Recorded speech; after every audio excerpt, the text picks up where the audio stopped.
భయ్యా మనమే ట్రైలర్లో వాళ్ళు చూపించిన పంచులు చూస్తే అరే ఒక వేరే లెవెల్ కామెడీ సినిమా లేదా ఒక ఫ్యామిలీ ఎంటర్టైనర్ అనే ఒక థాట్తో థియేటర్కి వెళ్తాను ఈ సినిమాని.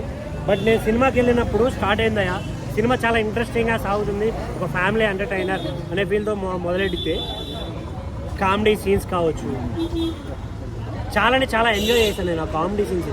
శర్వా గారికి కృతి గారికి మధ్యలో ఉండే సీన్స్ అయితే చాలా ఎంజాయ్ చేశాను నేను. కానీ వాళ్ళు ఏదో కాన్సెప్ట్ తీసుకొని ఒక ఫ్యామిలీ ఎంటర్టైనర్ అనే కాన్సెప్ట్ తీసుకొని దాన్ని ఎమోషనల్గా హై పిచ్కి తీసుకెళ్ళి ఆడియన్స్ని ఏడిపిద్దామని అనుకున్నారు. బట్ అది వర్కౌట్ అవ్వలేదు అనేది నా ఒపీనియన్. కొన్ని సీన్లు ఆ చంద్రబాబు క్యారెక్టర్ అయితే వేరే చాలా బాగా అనిపిస్తుంది అందరికీ, కానీ కొన్ని చోట్ల చిరాకు వచ్చేస్తుంది నాకు. రొట్ట చూసిందే మళ్ళీ చూపిస్తారు ఏంట్రా బాబు వీళ్ళు.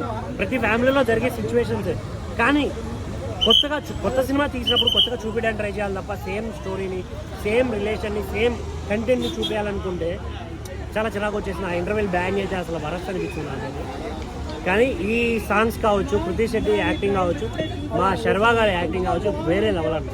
నేనైతే ఫుల్ ఎంజాయ్ చేశాను, చాలా బాగా ఎంజాయ్ చేశాను థియేటర్లో. బట్ థియేటర్కి రండి, బట్ ఇదైతే ఖచ్చితంగా థియేటర్కి వచ్చి చూడాల్సిన సినిమా. ఆ కామెడీ ఫన్ జనరేషన్ కానీ ఆ పంచెస్ కానీ చాలా బాగా అనిపిస్తాయి.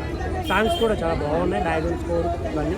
బట్ ఓవరాల్గా కంటెంట్ విషయం తీసుకుంటే మాత్రం కొంచెం ఎక్కడో తగ్గింది అనే ఫీలింగ్ అయితే నాకు వచ్చింది. ఓవరాల్గా యావరేజ్ అని చెప్పచ్చు. సో థియేటర్కి రండి, ఎంజాయ్ చేయండి.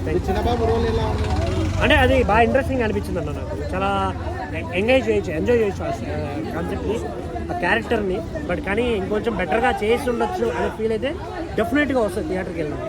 Thank you.